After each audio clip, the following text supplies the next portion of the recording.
Tavares, c'est comme si la France remportait le prochain Euro et que Didier Deschamps touchait 20 000 fois la prime de ses joueurs. Ils disent, mais vous savez, c'est moi quand même qui ai redressé l'équipe de France. Ah bon, il y a des gens qui courent sur le terrain. Oui, mais enfin, bon, voilà, c'est un peu bizarre. En plus, Macron et Tavares ne peuvent pas s'opposer. Ils font partie de la même caste. Oui, mais... Non, mais c'est pas très sérieux, c'est pas l'ancien. Demandons à notre administratrice judiciaire. Non, il va pas nous donner des leçons de gauchisme. Vous passez votre temps à redresser les entreprises. Alors, qu'est-ce que vous en pensez? Moi qui passe mon temps à m'interroger sur le juste salaire des dirigeants. Absolument. Je vais vous dire, finalement, la critique d'Emmanuel Macron, elle est toute en demi-teinte. Vous l'avez bien dit. Ce qui lui reproche, c'est pas tant le niveau de rémunération, c'est d'avoir manqué de discrétion, c'est que ça se soit su, finalement, comme dans toutes ces affaires. Bon, alors après, replaçons les choses en perspective et chacun jugera s'il doit être choqué ou pas. Bien sûr, si on rapporte le montant de la rémunération, qui n'est pas du versement brut, c'est de l'attribution d'actions de préférence, il faut quand même le dire, parce que c'est plus indolore pour l'entreprise. Oui. Mais si on le rapporte... Ça va dans sa poche quand même. Hein. Oui, mais ce n'est pas un décaissement pour l'entreprise, c'est assez indolore. Mais si on le rapporte à un SMIC, évidemment, vous trouvez ça choquant.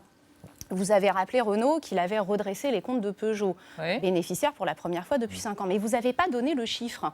Il a redressé ses comptes, le chiffre des comptes. Il a fait gagner à Peugeot 2 milliards de chiffre d'affaires supplémentaires, 1,2 milliard de résultats. Lui et les salariés. Alors, franchement, si je vous proposais de vous faire gagner 2 milliards en échange de 5 millions, vous diriez quoi? Oui, mais il n'est pas seul et l'autre non plus.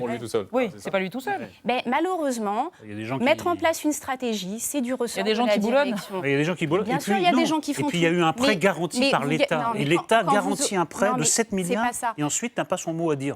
C'est bizarre. Il est questionnaire, mais quand vous augmentez un chiffre de 2 milliards, c'est une stratégie de la direction. C'est une vision, donc. C'est ça